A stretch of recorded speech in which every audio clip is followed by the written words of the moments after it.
Okay, so I'm back for another review, another Iron Man review, and this time we're going to be talking about Iron Man numbers 215 to 232, which is basically the Armor War story. There's a couple of ways to get. There's actually, I think, four good ways to get this. You can get the issues. You can get the two-part trades, which are the Armor Wars prologue, which has everything from 215 to 224, and then the Armor Wars trade, which is 225 to 232, which is the main story. And then you can have it the way I'm reading it, which is the Iron Man Epic Collection Stark Wars, which has all of it. Now, the Epic Collection is called Stark Wars, and regardless of the trade or issues you read it in, the story itself is called Stark Wars. But within the story, and even issues after this run, and even in subsequent arcs, you'll hear that it's referred to as Armor Wars. And part of that's because it was labeled Stark Wars, but the lead up to it and the build up and the outside promotions and stuff kept calling it the Armor Wars. So both names work. I prefer Armor Wars. I think Armor Wars just sounds cooler and it's more apt. Stark Wars is an okay title, but it's kind of inconsequential. But that's just kind of where the confusion comes in. It is Stark Wars and it is also Armor Wars. Now, to get to the story at hand, I didn't cover what happened between 208 to 215. Dennis O'Neil left at 208, and Micheline and Layton come back for this arc with 215. But in the in-between time, there's just a bunch of fill-in issues from 209 to 214, and none of them are especially great. They're all just okay. And the only thing of consequence that happens there is Bethany Cade goes back to her husband and files for a divorce, and we just kind of leave her hanging in the ether there for a while. And she doesn't come back with this run, and she doesn't come back with this review or the next review of the rest of the Micheline and Layton stuff. She's just not here for the rest of this. So we'll get back to her eventually when we talk about Len Kaminsky, but as of right now, she's just a non-factor, and it sort of addresses what happened after Dennis O'Neil's run, because she appeared in that run, but only as sort of a plot device, and we didn't push her too much further along until we get to those middle issues. So the Dennis O'Neil stuff ended with the Stark Space Station, which is where this story opens. And essentially what happens is that within the first issue, Micheline and Layton write that aspect of the story out. They have Tony getting ready to unveil his great space station endeavor. AIM shows up and they contaminate it with a virus, and now it's just unusable. In their attempts to escape, Iron Man forces Rhodey to put on the old classic armor because that's the only way they're going to get out. And by the end of the Dennis O'Neil stuff, there was a very clear indication from Rhodey that he doesn't want to wear the armor anymore, and Tony keeps forcing it on him, and he doesn't like it. So in their need to survive, they're both flying out. Tony with the Silver Centurion, and Rhodey with the classic red and gold. But the escape attempt damages the armor, and Rhodey gets burnt up as they try to descend back to Earth. Now, being trapped inside the armor while it's on fire and hurtling to Earth gives Rhodey a sort of phobia to the armor, because he's left with some pretty massive burns and scars on his chest. And so he doesn't want to wear the armor ever again, and for the remainder of the run, he doesn't wear it. After which, we get to Stark Enterprises, which is Tony's new business in California, as opposed to Stark International, which was overtaken and now is called Stain International. Sorry. And Tony, Rhodey, and one of their friends from the Dennis O'Neil stuff, Clay, are all working together, and they've got their own business going.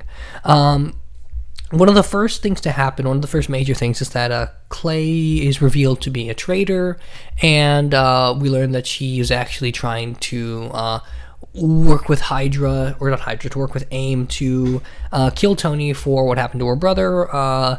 Tony finds out, and then she's gone. That's all basically the setup. And I mention all of this because it sounds kind of strange in my recap. It sounds kind of like we built to this place and now we're just kind of reversing things. And that's sort of the problem with this whole second run by Micheline and Layton. We haven't talked about the second half of this, and we'll do that in another video, and it'll be more pronounced there.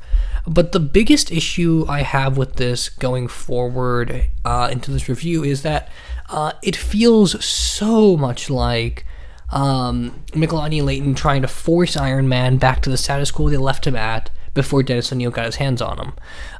And it really doesn't work. It feels really forced. Now, granted, the first issue of Dennis O'Neil stuff has that to a degree where his internal monologue and stuff suggests that Tony is mentally a little bit further back than where Micheline and Layton left him.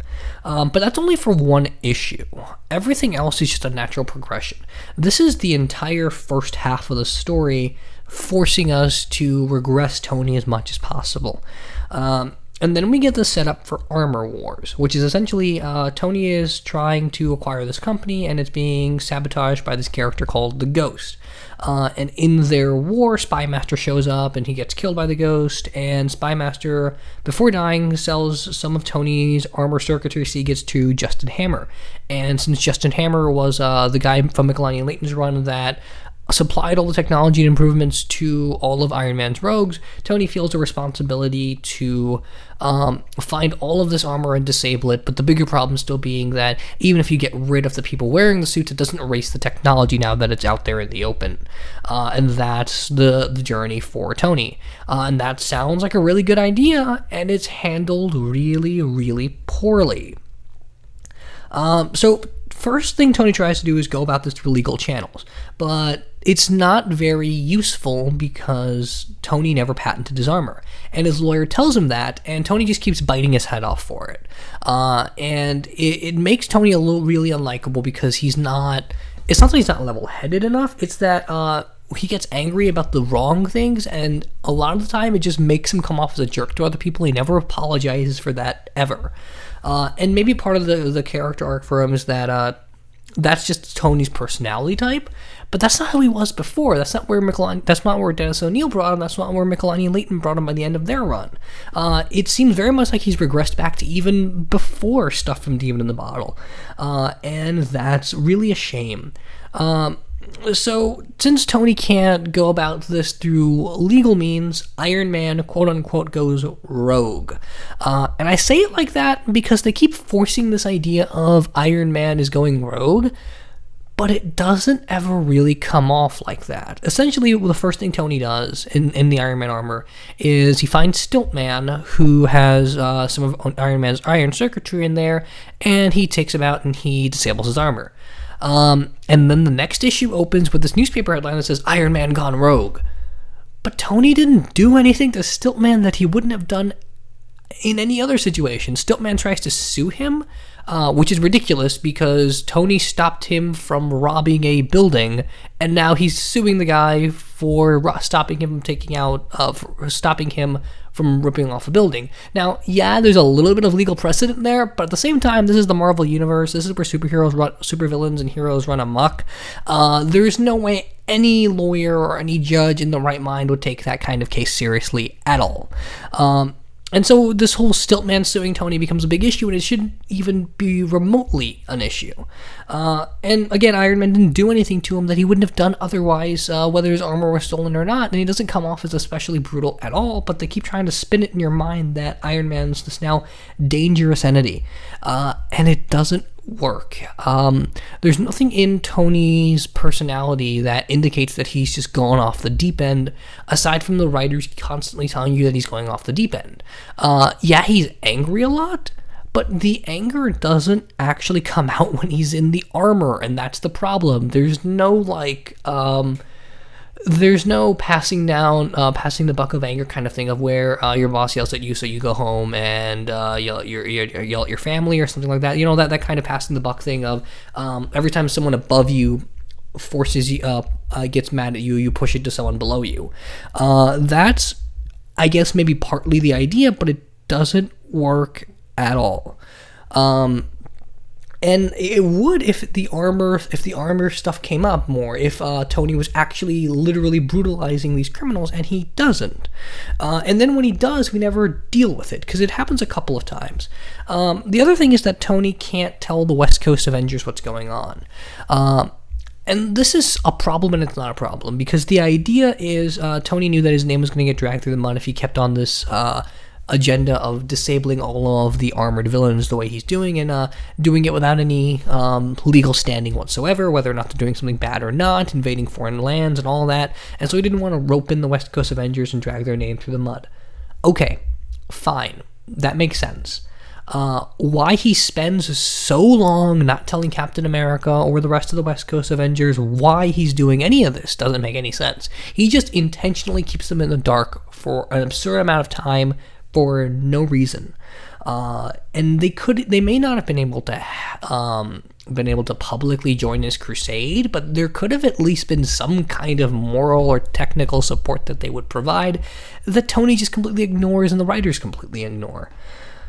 Then you get to this issue of where this really comes out of. Well, Tony has to invade Russia and take out Titanium Man and Crimson Dynamo, and he can't have the West Coast Avengers for him there, so he does them by himself. And in doing so, he kills Titanium Man. Not entirely on purpose. He does something to ignite Titanium Man's armor, and he realizes that it won't be put out until the armor is completely burned to a crisp and kills him. And Tony's kind of saddened by it in the moment, but then he never deals with it afterwards.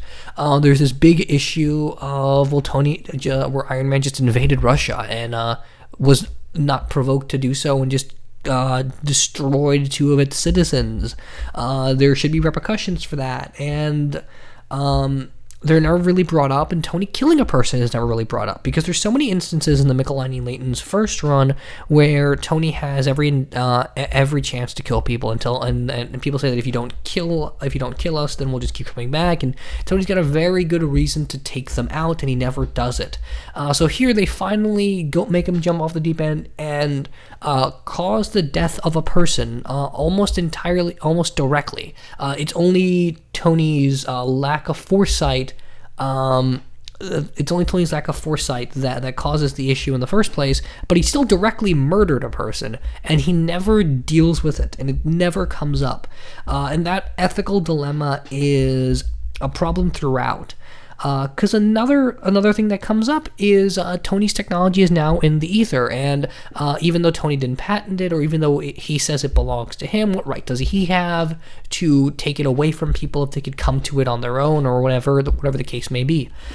So he has one of his scientist friends create a computer virus that erases any reference to Tony's technology from the internet. So Tony is literally censoring the internet. And they never deal with that either. It's extremely frustrating, because Tony's just become this unlikable extremist. He's basically what Obadiah Stane is at this point, except he doesn't see himself as the bad guy. Because at least Obadiah Stane had that kind of foresight. Tony doesn't at all.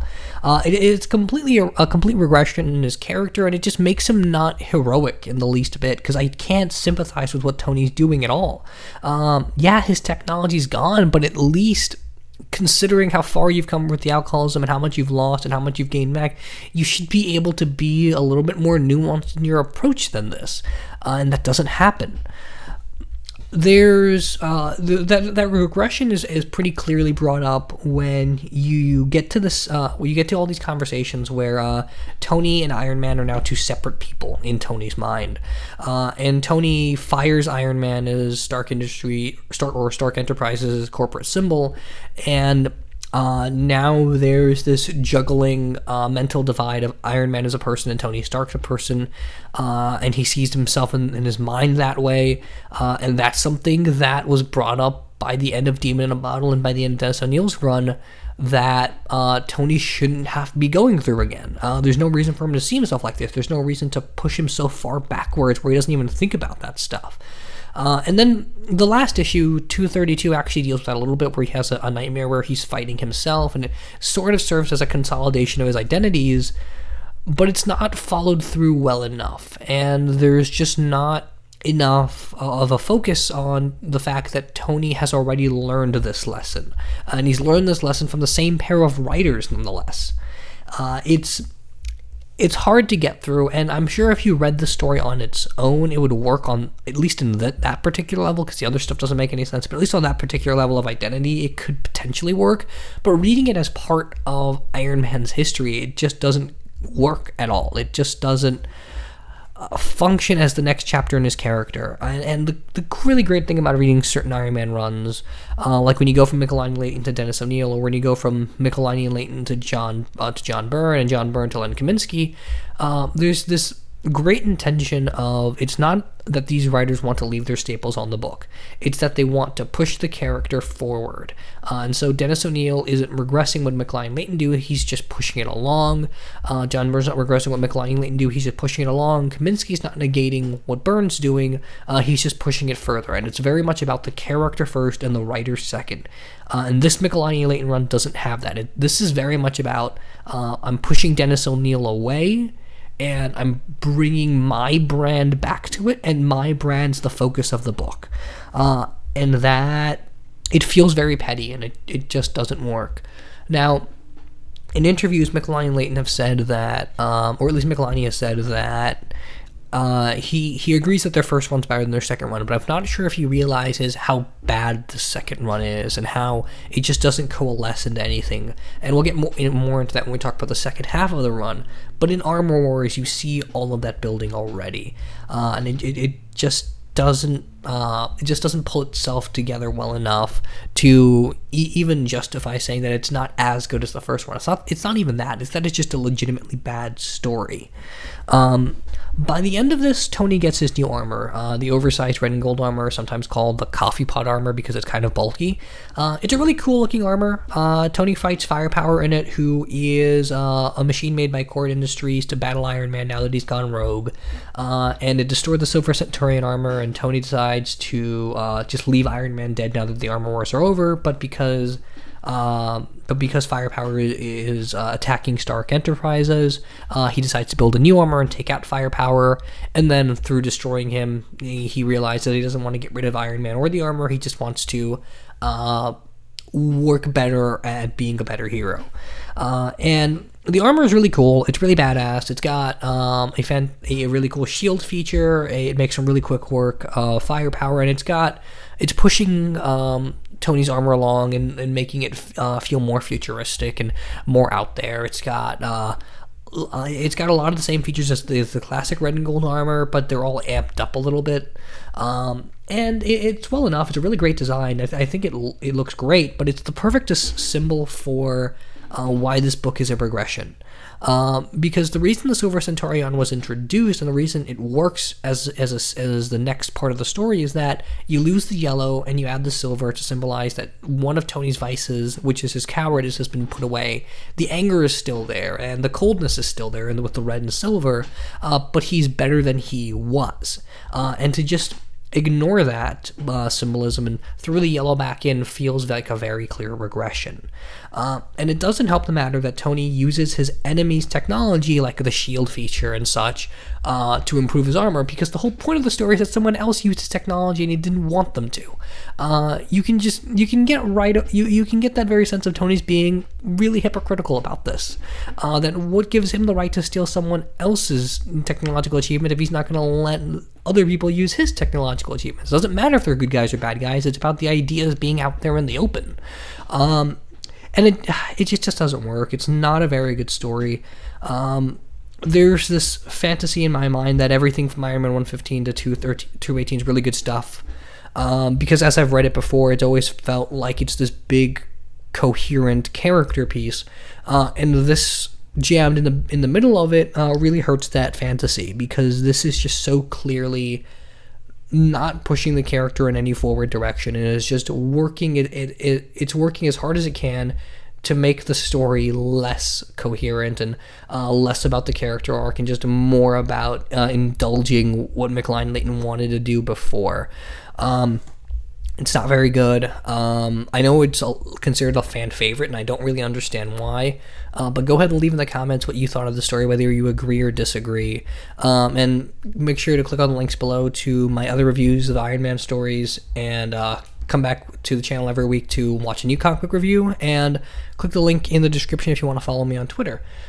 Shameless plugs aside, let me know what you thought of the story in the comments. I hope I didn't come off as too mean-spirited about this, because if you like the story, that's fine.